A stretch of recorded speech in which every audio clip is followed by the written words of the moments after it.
Hello friends, स्वागत है आपका अपने ऑनलाइन क्लासेस फितूर ऑनलाइन क्लासेस में।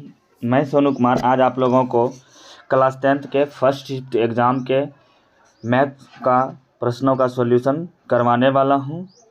तो आपका पहला प्रश्न है, बिंदु 15 8 की मूल बिंदु से दूरी क्या होगी। जब आप इसको निकालेंगे तो बिंदु 15 और 8 की मूल बिंदु से दूरी बराबर सूत्र होता है √x² प्लस y²। तो इस सूत्र का प्रयोग करके जब आप निकालेंगे तो आपका सही आंसर ऑप्शन नंबर सी हो जाएगा। आपका अगला प्रश्न है, सरल रेखा y बराबर 2x-3 का आलेख निम्न में से किस बिंदु से होकर गुजरेगा। तो इसका सही आंसर आपका हो जाएगा ऑप्शन नंबर डी 5 और 7। x का मान और y का मान इस समीकरण में रख देंगे तो आपका सही आंसर आ जाएगा। आपका अगला प्रश्न है प्रश्न नंबर 3। आपका अगला प्रश्न है प्रश्न नंबर 3 कि x अक्ष पर वह बिंदु जो -2 जीरो एवं 6 जीरो से समदूरस्थ हो। तो जब इसको आप हल करेंगे तो ऑप्शन नंबर ए और डी तो कभी ज़िंदगी में नहीं होगा, तो इसलिए आपका सही आंसर ऑप्शन नंबर बी हो जाएगा 2 जीरो। आपका अगला प्रश्न है प्रश्न नंबर 4। आपका अगला प्रश्न कहता है वाई अक्ष से बिंदु 13 और 15 की दूरी क्या होगी। तो आपका सही आंसर हो जाएगा ऑप्शन नंबर ए 30।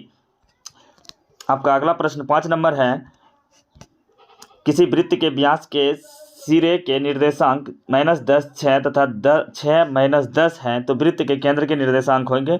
इसमें आप मध्य बिंदु बराबर सूत्र लगा सकते हैं x1 plus y1 x1 plus x2/2 y1 plus y2/2। इस प्रकार आप जब निकालेंगे तो आपका सही आंसर हो जाएगा ऑप्शन नंबर सी -2। आपका अगला प्रश्न है प्रश्न नंबर 6।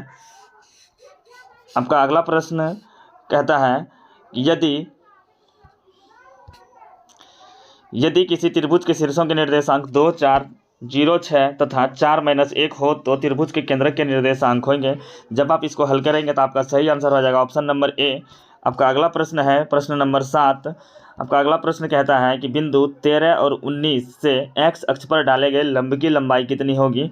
तो इसका सही आंसर हो जाएगा x अक्ष से लंबाई 13 और 19 का x अक्ष से लंबाई हो जाएगा ऑप्शन नंबर बी 19। आपका अगला प्रश्न है प्रश्न नंबर 8। आपका अगला प्रश्न कहता है बिंदु -2 8 एवं -6 -4 को मिलाने वाली रेखाखंड का मध्य बिंदु किस चतुर्थांश में स्थित होगा। इसका सही आंसर हो जाएगा ऑप्शन नंबर बी द्वितीय चतुर्थांश में।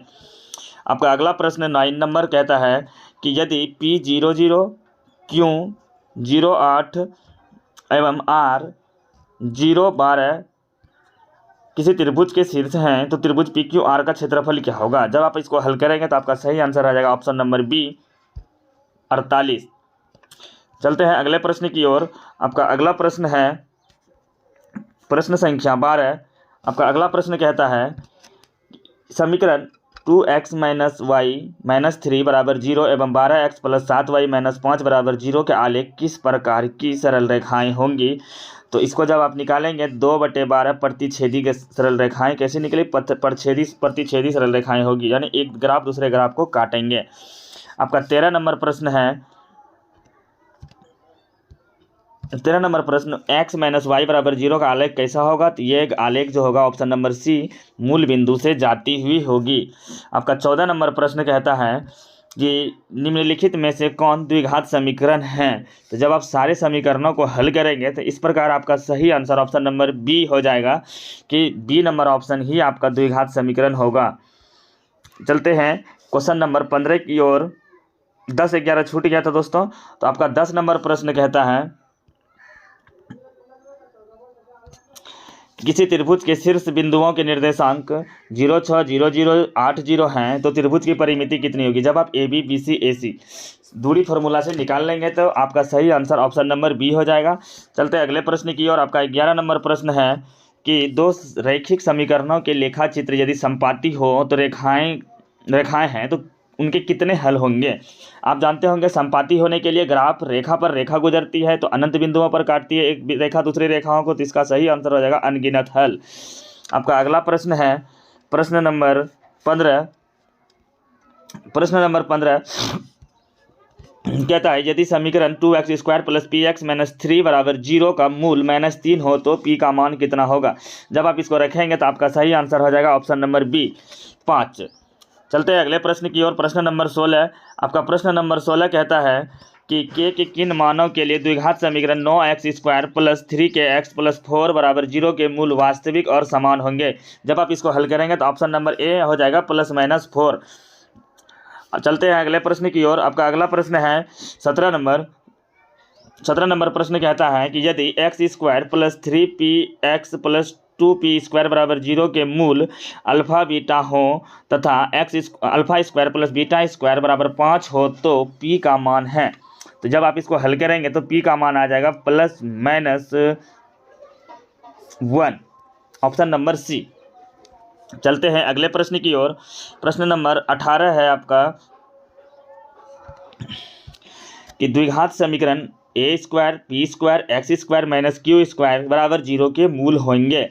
तो सही आंसर हो जाएगा option number D q ± q/AP। चलते हैं अगले प्रश्न की ओर। आपका अगला प्रश्न है प्रश्न संख्या 19। आपका अगला प्रश्न है प्रश्न संख्या 19 नंबर प्रश्न कहता है कि द्विघात समीकरण x² - 15x + 50 = 0 के मूलों के योग एवं मूलों के गुणनफल का अनुपात क्या होगा। जब आप इसको हल करेंगे तो आपका सही आंसर हो जाएगा आपका ऑप्शन नंबर ए 3:10।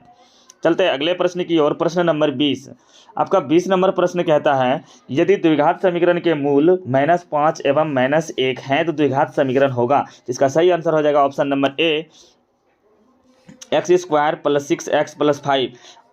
प्रश्न संख्या 21 है कि cos आपका 21 नंबर प्रश्न है आपका 21 नंबर प्रश्न है cos 60 + 1 बटे cos 60 - 1 बराबर क्या होगा। जब आप इसको हल करेंगे तो आपका सही आंसर ऑप्शन नंबर डी हो जाएगा -3। चलते हैं अगले प्रश्न की ओर। आपका अगला प्रश्न है 22 नंबर प्रश्न कहता है यदि a/5 = 12 डिग्री हो तो 3 cos² a का मान क्या होगा। जब आप इसको हल करेंगे तो आपका सही आंसर हो जाएगा ऑप्शन नंबर सी 4।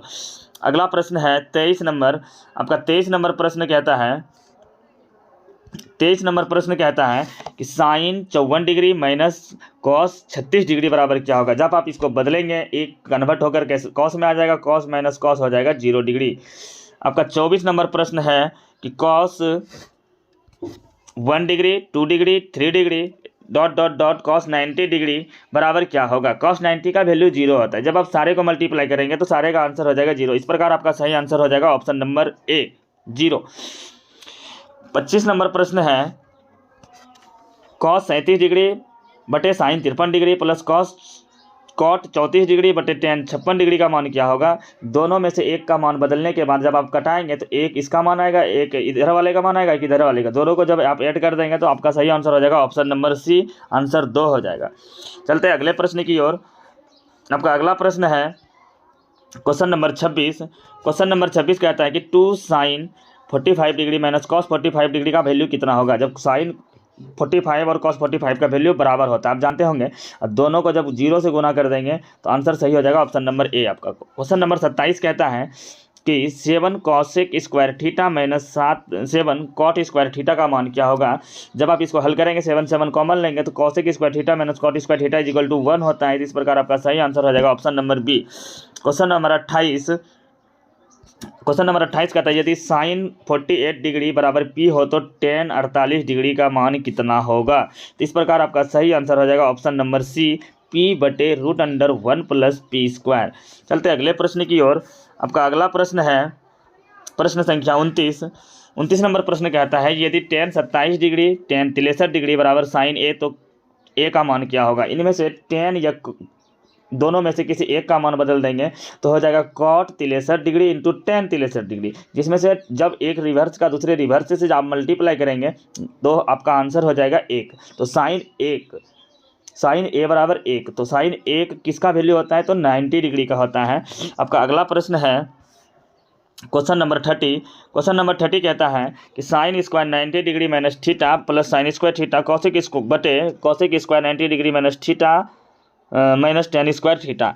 जब साइन को आप बदलेंगे तो कॉस में बदल जाएगा, साइन कॉस का value sine square theta plus cos square theta का वैल्यू 1 हो जाता है। उसी प्रकार इधर हो जाएगा sec square theta minus tan square theta का वैल्यू 1/1। सही आंसर हो जाएगा आपका ऑप्शन नंबर 1। आपका 31 नंबर प्रश्न है कि यदि किसी पहिए की त्रिज्या 35/44 मीटर हो तो 2 चक्कर में तय की गई दूरी होगी। जब आप इसको हल करेंगे तो आपका सही आंसर ऑप्शन नंबर ए आ जाएगा 10 मीटर। चलते हैं अगले प्रश्न की ओर। आपका अगला प्रश्न है प्रश्न संख्या 32। 32 नंबर प्रश्न कहता है कि यदि केंद्र O और त्रिज्या R वाले वृत्त में कोण AOB थीटा हो तो चाप AB की लंबाई ज्ञात करें। तो चाप की लंबाई बराबर जानते होंगे θ/360 डिग्री गुना पाई 2πr होता है, 2πr। तो इस प्रकार आपका घटाने के बाद सही आंसर ऑप्शन नंबर सी हो जाएगा।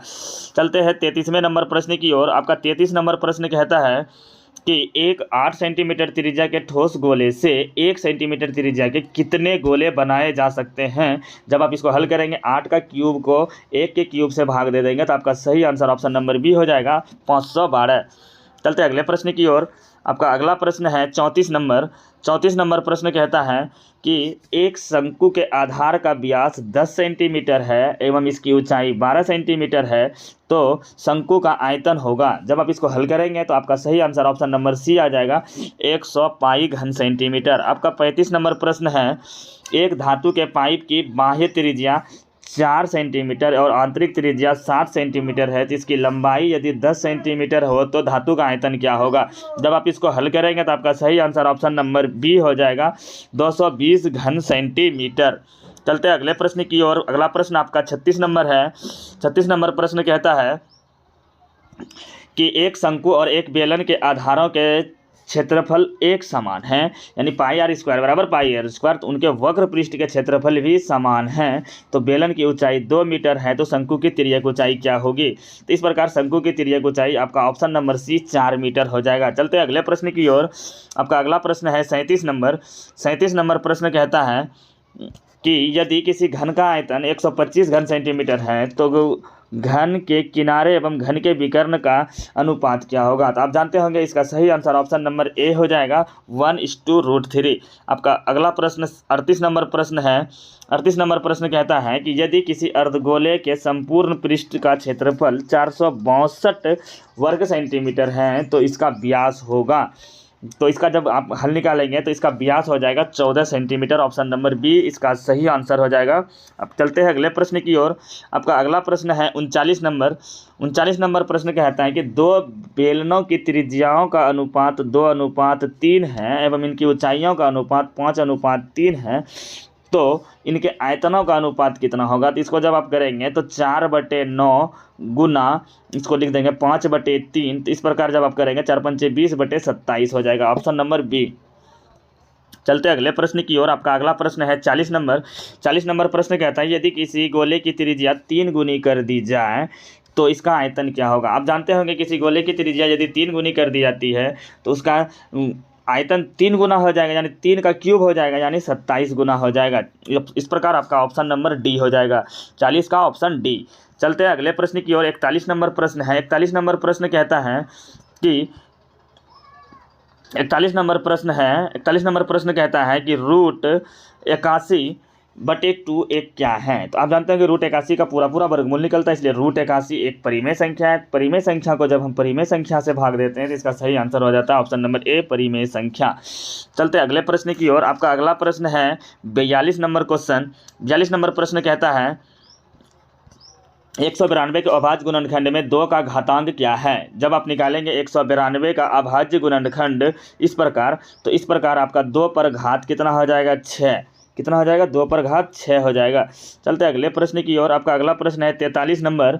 43 नंबर प्रश्न कहता है कि यदि भाग एल्गोरिदम a बराबर BQ प्लस R में a बराबर 72, Q बराबर 8 और R बराबर 0 हो तो b का वैल्यू क्या होगा। आप जानते होंगे फार्मूला 72 बराबर लिख सकते हैं आप b गुना 8 प्लस 0। तो जब 8 को इधर ले आएंगे तो 72 से भाग देंगे 8 में तो 9 8 72। इस प्रकार आपका सही आंसर हो जाएगा ऑप्शन नंबर ए 9। चलते अगले प्रश्न की ओर। आपका अगला प्रश्न है 44 नंबर प्रश्न कहता है कि निम्नलिखित में से किसका दशमलव प्रसार शांत होगा। जिस भिन्न के हर का गुणनखंड 2 पर पावर m गुना 5 पर पावर n के रूप का होता है उसी का दशमलव प्रसार शांत होता है। तो आप देख लीजिए किसका होगा। तो इस प्रकार ऑप्शन नंबर आपका बी हो जाएगा। चलते हैं अगले प्रश्न की ओर। आपका अगला प्रश्न है 45 नंबर प्रश्न कहता है कि यदि क्यों धनात्मक पूर्णांक है तो निम्नलिखित में से कौन विषम पूर्णांक नहीं है। तो इस प्रकार आपका सही आंसर हो जाएगा ऑप्शन नंबर बी। चलते अगले प्रश्न की ओर। आपका अगला प्रश्न 46 नंबर है। 46 नंबर प्रश्न कहता है कि दो लगातार सम संख्याओं का मौसो होता है। तो दो लगातार सम संख्या जैसे कि 4 हो गया 6 हो गया, दोनों का जब आप मौसो निकालेंगे तो आपका 2 आएगा। चलते अगले प्रश्न 47 नंबर प्रश्न कहता है कि एक परिमेय संख्या और एक अपरिमेय संख्या का योग कौन सी संख्या होगी। तो एक परिमेय संख्या 2 और एक अपरिमेय संख्या √2, दोनों का योग देख लीजिए दोस्तों क्या होगा। तो अपरिमेय संख्या होगी। इस प्रकार आपका सही आंसर ऑप्शन नंबर बी हो जाएगा। चलते हैं अगले प्रश्न की ओर। आपका अगला प्रश्न है 48 नंबर प्रश्न कहता है कि दो सम संख्याओं का गुणनफल 8670 है और इनका एचसीएफ 17 है, तो उनका एलसीएम क्या होगा। तो 8670 को जब आप 17 से भाग दे देंगे, क्योंकि आप जानते हैं पहली संख्या गुना दूसरी संख्या बराबर 900 गुना 900 होता है। तो इस प्रकार आपका कट के 510 हो जाएगा। आंसर आपका सही हो जाएगा ऑप्शन नंबर डी। चलते अगले प्रश्न की ओर। आपका अगला प्रश्न 49 नंबर है। 49 नंबर प्रश्न कहता है कि निम्नलिखित में से कौन परिमेय संख्या है। तो जब आप 64 और 36 को जोड़ेंगे तो √100 हो जाएगा और √100 का वर्गमूल होता है 10। इस प्रकार आपका सही आंसर ऑप्शन नंबर ए हो जाएगा। चलते अगले 50 नंबर प्रश्न है कि यदि 130 बराबर 15 गुना 8 प्लस 10 एवं 15 बराबर 5 गुना 3 प्लस 0 तो 900 क्या होगा। तो 900 क्या होगा। तो जिस आप जानते होंगे कि जिस स्टेप का भाजक शेषफल 0 हो जाता उसी स्टेप का भाजक 900 हो जाता है। तो इस प्रकार आपका सही आंसर हो जाएगा ऑप्शन नंबर बी 5। चलते हैं अगले प्रश्न की ओर। आपका अगला प्रश्न है 51 नंबर प्रश्न कहता है कि 1 माइनस साइन पर पावर 4 थीटा बराबर क्या होगा। तो आप जानते होंगे 1 का स्क्वायर, इसको लिख सकते हैं साइन स्क्वायर थीटा का स्क्वायर। तो इस प्रकार a square minus B square बराबर फॉर्मूला लग जाएगा। तो इस प्रकार आपका सही आंसर ऑप्शन नंबर ए हो जाएगा। चलते हैं अगले प्रश्न 52 नंबर की ओर। 52 नंबर प्रश्न कहता है कि त्रिभुज ABC में एक्स वाई त्रिभुज ABC कोई त्रिभुज है ABC, इसमें XY कोई रेखा जो BC के BC के समांतर है। यदि AX प्लस XB बराबर दिया गया 2:3, तो इस प्रकार AY प्लस AC का वैल्यू कितना होगा। इसका भी वैल्यू हो जाएगा 2:3, क्योंकि थेल्स पर में कहता है कि जब किसी त्रिभुज के एक भुजा के समांतर कोई रेखा खींची जाए तो वो अन्य दो भुजाओं को समान अनुपात में विभाजित करती है। तो इस प्रकार आपका सही आंसर हो जाएगा ऑप्शन नंबर बी 2:3। चलते अगले प्रश्न की ओर। अगला प्रश्न आपका 53 नंबर है कि दो समरूप त्रिभुजों के क्षेत्रफलों का अनुपात यदि 121:64 है तो उनके संगत मध्यिकाओं का अनुपात क्या होगा। तो मध्यिका किसको कहते हैं दोस्तों। मध्यिका ये बीच वाली रेखाएं क्या कहलाती है, मध्यिका कहलाती है। तो इनके क्षेत्रफलों का अनुपात का वर्गमूल हो जाएगा आपका संगत मध्यिकाओं का अनुपात। इस प्रकार 121 और 64 का जो अनुपात होगा वो कितना हो जाएगा 11:8। इस प्रकार आपका सही आंसर हो जाएगा 11:8 ऑप्शन नंबर ए। चलते अगले प्रश्न की ओर। अगला प्रश्न है आपका 54 नंबर प्रश्न कहता है कि दो समरूप त्रिभुजों के परिमाप क्रमशः 30 सेंटीमीटर और 20 सेंटीमीटर हैं।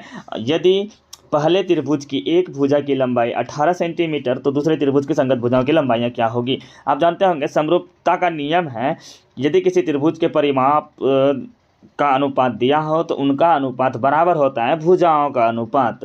तो 30/20 बराबर 18/x कर देंगे। तो इस प्रकार आपका कट करके सही आंसर हो जाएगा ऑप्शन नंबर डी 12। चलते हैं अगले प्रश्न की ओर। आपका अगला प्रश्न है कि एक समबाहु त्रिभुज का क्षेत्रफल 36√3 वर्ग सेंटीमीटर है तो इसकी भुजा क्या होगी। तो समबाहु त्रिभुज का क्षेत्रफल बराबर आप जानते होंगे √3/4 गुना भुजा स्क्वायर होता है। बस इसी से आप इक्वल कर देंगे 36√3। तो इस प्रकार आपका सही आंसर हो जाएगा ऑप्शन नंबर सी 12। चलते हैं अगले प्रश्न की ओर। आपका अगला प्रश्न है 56 56 नंबर प्रश्न कहता है कि दो प्रतिच्छेदी वृत्तों की उभयनिष्ठ स्पर्श रेखाओं की संख्या कितनी होगी। तो दो प्रतिच्छेदी वृत्त इस प्रकार बन सकते हैं, इनमें उभयनिष्ठ स्पर्श रेखाओं की संख्या कितनी हो सकती है। तो ऑप्शन नंबर बी 2।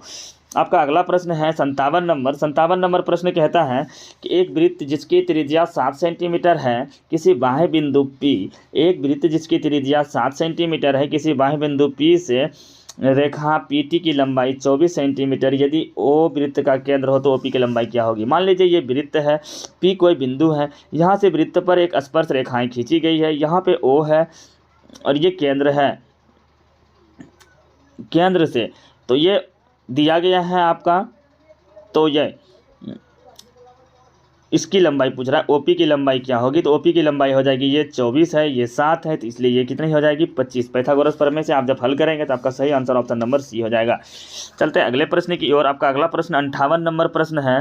58 नंबर प्रश्न कहता है कि किसी बाह्य बिंदु P से वृत्त पर खींची गई स्पर्श रेखा की लंबाई 17 सेंटीमीटर है, तो P से वृत्त पर खींची गई दूसरी स्पर्श रेखा की लंबाई कितनी होगी। तो आप जानते होंगे प्रॉपर्टी है कि किसी वृत्त पर खींची गई दोनों स्पर्श रेखाओं की लंबाइयां क्या होती है, समान होती है, यानी कि ये 17 है तो ये भी कितनी हो जाएगी 17 हो जाएगी। इस प्रकार आपका सही आंसर ऑप्शन नंबर सी हो जाएगा। चलते हैं अगले प्रश्न की ओर। आपका अगला प्रश्न है 59 नंबर प्रश्न कहता है कि यदि 7 सेंटीमीटर त्रिज्या वाले वृत्त के लघु वृत्तखंड का क्षेत्रफल दिया गया है 14 वर्ग सेंटीमीटर, तो दीर्घ वृत्तखंड का क्षेत्रफल क्या होगा। तो जानते हैं कि ये आपका वृत्त है और ये ऐसे करके जब हम चाप ले लेते हैं तो ये नीचे वाला एरिया आपका लघु वृत्तखंड कहलाता है। तो यदि हम इसका क्षेत्रफल दिया गया 14, यदि हम पूरे वृत्त के क्षेत्रफल में से लघु वृत्तखंड का क्षेत्रफल को घटा देते हैं तो इस प्रकार हमारा 154 में से 14 घटाने के बाद सही आंसर ऑप्शन नंबर 140 हो जाता है। तो किस ऑप्शन में है, ऑप्शन नंबर ए। चलते हैं अगले प्रश्न की ओर। आपका अगला प्रश्न है 60 नंबर का। 60 नंबर प्रश्न कहता है कि एक वृत्त का क्षेत्रफल 154 वर्ग सेंटीमीटर है, तो इसका व्यास कितना होगा। तो आप जानते होंगे वृत्त का क्षेत्रफल बराबर फॉर्मूला हो जाता है पाई आर स्क्वायर बराबर 154, तो इसकी त्रिज्या हो जाएगी r बराबर 7, तो व्यास हो जाएगा 7 दूना 14। इस प्रकार आपका सही आंसर हो जाएगा ऑप्शन नंबर ए। चलते हैं अगले प्रश्न की ओर। आपका अगला प्रश्न 61 नंबर है। 61 नंबर प्रश्न कहता है कि द्विघात समीकरण x square plus 4x plus B बराबर 0 का विवेचक क्या होगा। विवेचक जानते होंगे डी को कहता है, डी बराबर फॉर्मूला होता है बी स्क्वायर माइनस 4ac। तो इस फॉर्मूला का प्रयोग करके आप सही रूप से निकालेंगे तो आपका सही आंसर आ जाएगा option number A 16 minus 4b। मैं आपका ज़्यादा समय बर्बाद नहीं करते हुए मैं सीधे आंसर पे जोर दे रहा हूँ ताकि आपको अगले साइंस के एग्ज़ाम की तैयारी करनी है, तो इसलिए मैं आपका ज़्यादा समय नहीं लेते हुए जल्द से जल्द आंसर करवाने की कोशिश कर रहा हूं। चलते हैं आपका अगला प्रश्न है 62 नंबर प्रश्न कहता है कि निम्नलिखित में से समांतर श्रेणी में है, तो इन चारों ऑप्शनों में से कौन सी समांतर श्रेणी में है। तो इस प्रकार आपका सही आंसर ऑप्शन नंबर डी हो जाएगा। ऑप्शन डी ही सिर्फ समांतर श्रेणी में है, बाकी कोई नहीं है। और प्रश्न नंबर 63 है। 63 नंबर प्रश्न कहता है कि समांतर श्रेणी √18, √50, √98, √162 का सार्वमांतर है। आप जानते होंगे सार्वमांतर डी को कहते हैं, डी बराबर होता है a2 माइनस a1, यानी दूसरा पद में से जब आप पहला पद को घटा देंगे तो वही सार्वमांतर कहलाता है।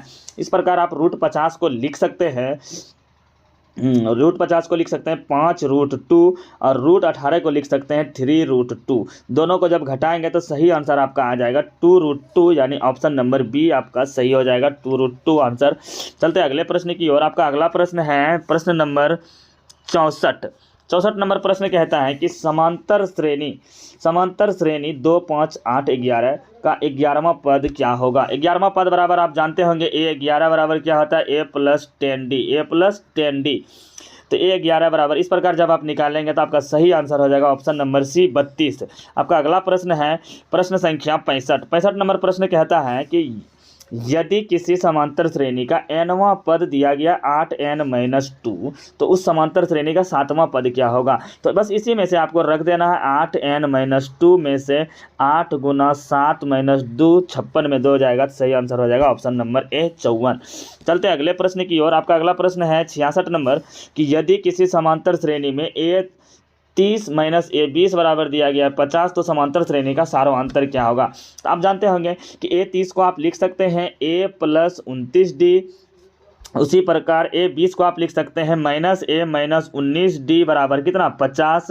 तो जब आप इसको हल करेंगे ए खत्म हो जाएगा, 29 में से 19 घटेगा तो 10, डी बराबर हो जाएगा 50। इस प्रकार डी बराबर आपका सही आंसर हो जाएगा 50/10 यानी कि 5। किस ऑप्शन में है? ऑप्शन नंबर सी में। तो इस प्रकार आपका सही आंसर हो जाएगा ऑप्शन नंबर सी 50। चलते हैं अगले प्रश्न की ओर। आपका अगला प्रश्न है 67 नंबर।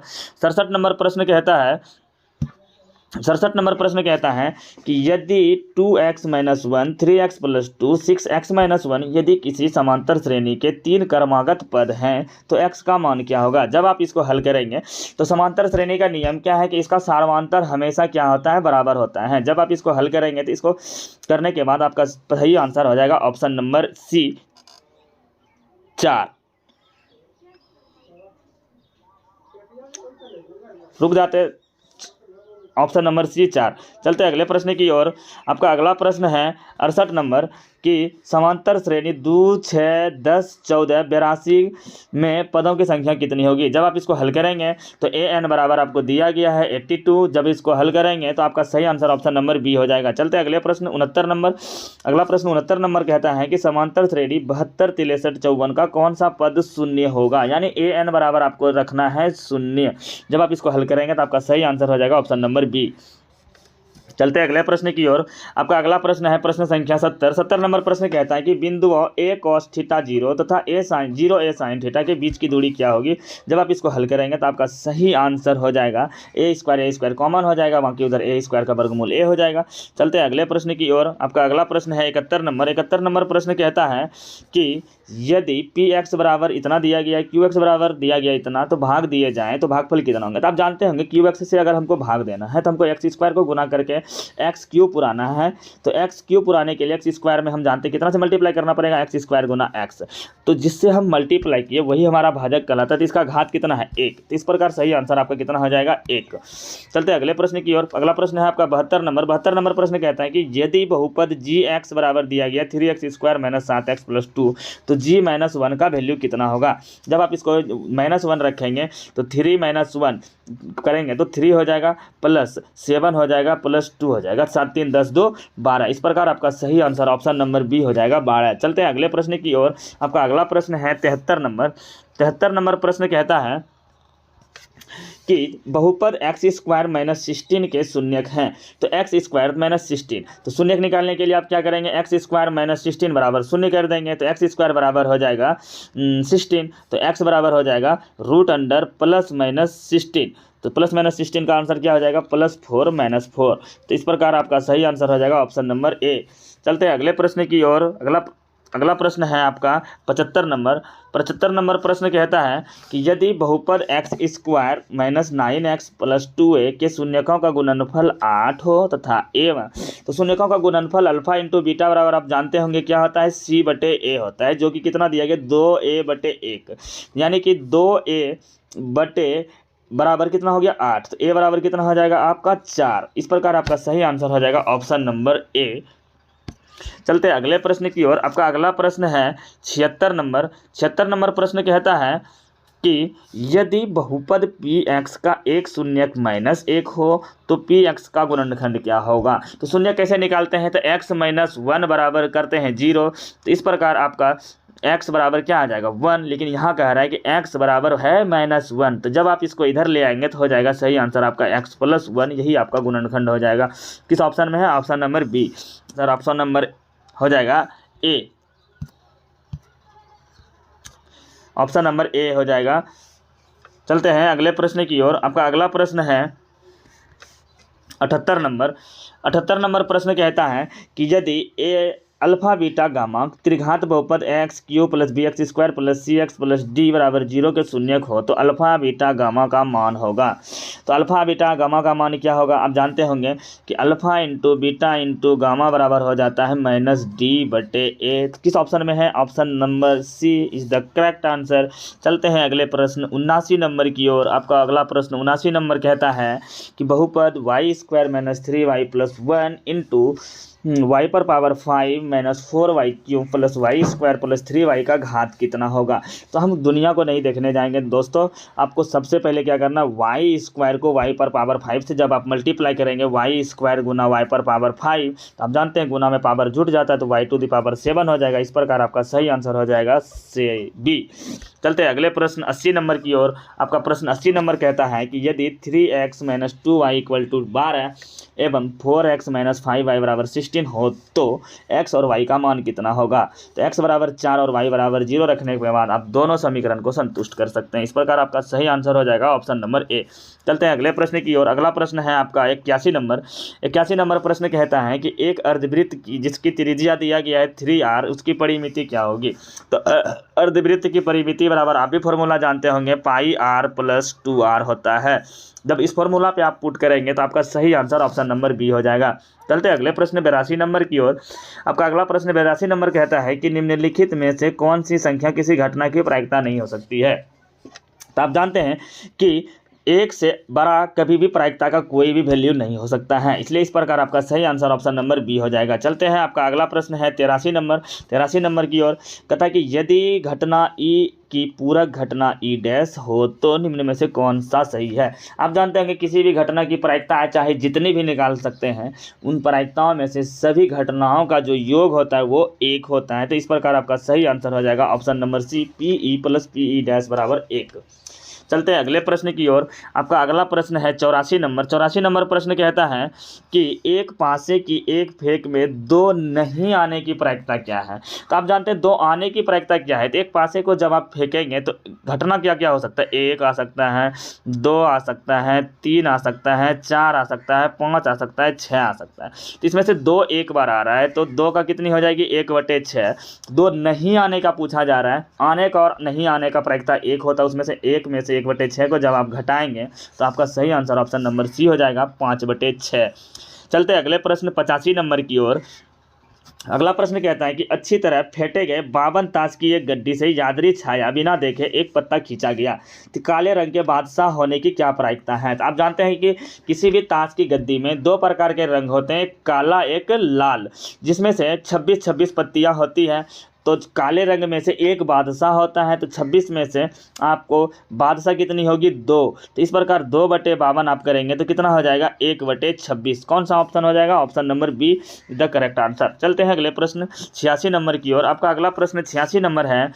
86 नंबर प्रश्न कहता है कि यदि 24, 27, 28, 31, 34, x 37, 40, 42, 45, 50 की माध्यिका 35 हो तो x का मान क्या होगा। आप माध्यिका निकालने के लिए जानते होंगे किसी भी दिए गए डाटा को, यानी कि आप क्या करेंगे, बढ़ते या घटते क्रम में सजा लेंगे, जो बीच वाली संख्या होगी वही आपका माध्यिका होगा। तो इस प्रकार आपका x बराबर सही आंसर हो जाएगा ऑप्शन नंबर ए, 35 ही।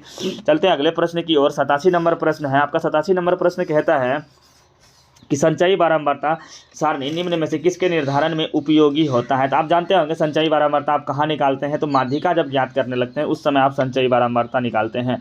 चलते हैं अगले प्रश्न की ओर। आपका अगला प्रश्न है 88 नंबर।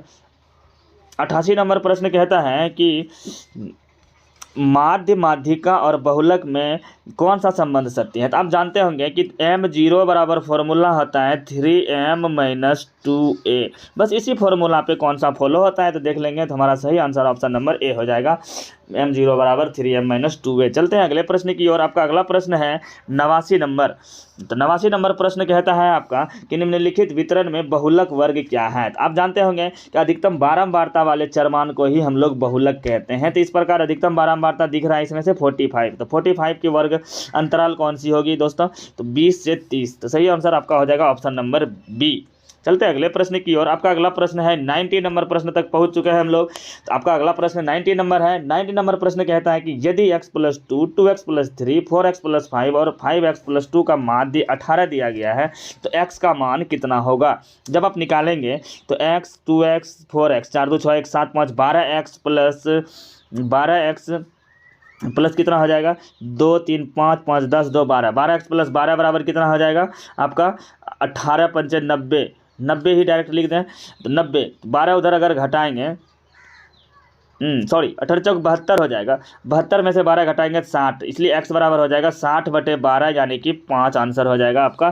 तो 5 किस ऑप्शन में है? Option number A is the correct answer. चलते हैं अगले प्रश्न की ओर। आपका अगला प्रश्न है 91 नंबर। 91 नंबर प्रश्न कहता है कि यदि बिंदु आर ए बी बिंदुओं P0 Q0 को मिलाने वाले रेखाखंड है तो निम्नलिखित में से कौन सा सही होगा? तो a बराबर 0 हो जाएगा। a बराबर 0 रखने के बाद इस तरह का आंसर आ जाएगा आपका। चलते हैं अगले प्रश्न की ओर। आपका अगला प्रश्न है 92 नंबर। 92 नंबर प्रश्न कहता है कि सरल रेखा x बराबर 2 y बराबर -3 का प्रतिच्छेद बिंदु क्या होगा? तो प्रतिच्छेद बिंदु इस तरह का प्रतिच्छेद बिंदु बनता है जहां कहता है कि a1/a2 बराबर नहीं होना चाहिए b1/b2। तो इस प्रकार आपका सही आंसर हो जाएगा ऑप्शन नंबर ए 2 और -3। चलते हैं अगले प्रश्न 93 नंबर की ओर। आपका अगला प्रश्न 93 नंबर कहता है कि यदि tan थीटा बराबर 15/8 हो तो sin थीटा का वैल्यू क्या होगा? तो आप जानते होंगे साइन थीटा बराबर क्या हो जाता है? लंब बटे कर्ण यानी P/H। तो आप कर्ण निकालेंगे तो 17 निकल जाएगा। लंब यहाँ दिया गया 15, तो इस प्रकार आपका सही आंसर हो जाएगा 15/17। आपका कौन सा आंसर हो जाएगा? Option number C. चलते अगले प्रश्न 94 नंबर की ओर। 94 नंबर प्रश्न है आपका यदि tan theta plus cot theta बराबर 6 हो तो tan square theta plus cot square theta का मान कितना होगा? तो आप इसको इस तरह से भी निकाल सकते हैं। तो इस प्रकार आपका सही आंसर हो जाएगा 34, ऑप्शन नंबर डी। तो कैसे निकाल सकते हैं? तो आप जानते हैं ए प्लस बी का होल स्क्वायर बराबर क्या होता है? Formula A square plus X square plus Y square plus 2axy। बस इस फॉर्मूला का फॉलो करके आप इस प्रश्न को आसानी से बना सकते हैं। चलते हैं अगले प्रश्न की ओर। आपका अगला प्रश्न है 95 नंबर। 95 नंबर प्रश्न कहता है कि यदि sec theta plus tan theta is equal to plus 1 equal to 0 तो sec theta minus tan theta बराबर क्या होगा? तो sec theta plus tan theta बराबर दिया गया है आपका -1। तो इस प्रकार जब आप sec theta minus tan theta यानी निगेटिव वैल्यू निकालेंगे तो -1/-1 हो जाएगा, जिस प्रकार सही आंसर आपका -1 ही हो जाएगा, ऑप्शन नंबर बी। चलते हैं अगले प्रश्न 96 नंबर की ओर। आपका अगला प्रश्न 96 नंबर कहता है कि यदि साइन थीटा बराबर दिया गया है √3/2 तो cosec theta plus cot theta का मान क्या होगा? तो साइन थीटा बराबर √3/2 यानी किसका वैल्यू दिया गया? Theta is equal to 60 degree. तो कॉसेक 60 डिग्री बराबर क्या हो जाएगा? 2/√3 प्लस कॉट 60 का वैल्यू हो जाता है 1/√3। जब आप दोनों को जोड़ेंगे तो हो जाएगा 3/√3। √3 से 3 को कटाएंगे तो आंसर हो जाएगा √3। इस प्रकार आपका सही आंसर ऑप्शन नंबर डी हो जाएगा। चलते 97 नंबर की ओर।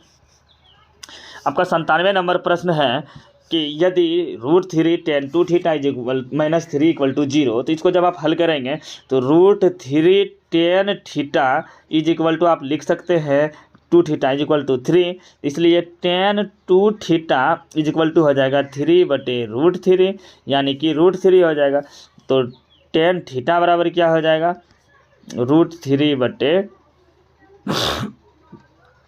tan 2 theta. तो 2 थीटा बराबर हो जाएगा आपका 2 theta is equal to 60 degree, इसलिए theta is equal to 30 degree. Answer हो जाएगा आपका ऑप्शन नंबर बी। चलते हैं अगले प्रश्न की ओर। आपका अगला प्रश्न है 98 नंबर कि यदि साइन थीटा बराबर कॉस थीटा हो जहां 0 < थीटा < 19 डिग्री तब थीटा का मान कितना होगा? तो आप जानते होंगे साइन और कॉस एक ही सेंस में बराबर होते हैं। 45 डिग्री के सेंस में ज़्यादा दिमाग नहीं लगाना है, आपको सही आंसर फटाफट मार के निकल जाना है 45 डिग्री, ऑप्शन नंबर बी। चलते हैं अगले प्रश्न की ओर। अगला प्रश्न है आपका 99 नंबर तक पहुँच चुके हैं बच्चों हम लोग। तो आपका 99 नंबर क्वेश्चन है कि sine 30 plus cos 45 minus tan 60 बटे cot 30 minus sine 45 minus cot 60, इसका सभी का मान आप रख देंगे तो इस प्रकार आपका सही आंसर हो जाएगा ऑप्शन नंबर ए -1। आपका अगला प्रश्न 100 नंबर पर है, हम अंतिम में पहुंच चुके हैं। आपका 100 नंबर प्रश्न कहता है कि tan 30 साइन 30 कॉट 60 सेक 30 का वैल्यू कितना होगा? जब आप सारे को हल करेंगे, सारे को हल करने के बाद सारे का मान रख देंगे, आपका सही आंसर हो जाएगा ऑप्शन नंबर डी। इस प्रकार आपको 99% सही प्रश्नों का आंसर मिल चुका है। आप जल्द से मिला करके अपने अगले एग्ज़ाम की तैयारी करें। मेरे तरफ से आप सभी को अगले साइंस के परीक्षाओं के लिए बेस्ट ऑफ लक। मन से पढ़ें, मन से तैयारी करें और एग्ज़ाम में बेहतरीन नंबर ला करके अपने गांव का, स्कूल का और अपने परिवार का नाम रोशन करें। जय हिंद, जय भारत सभी बच्चों को। धन्यवाद।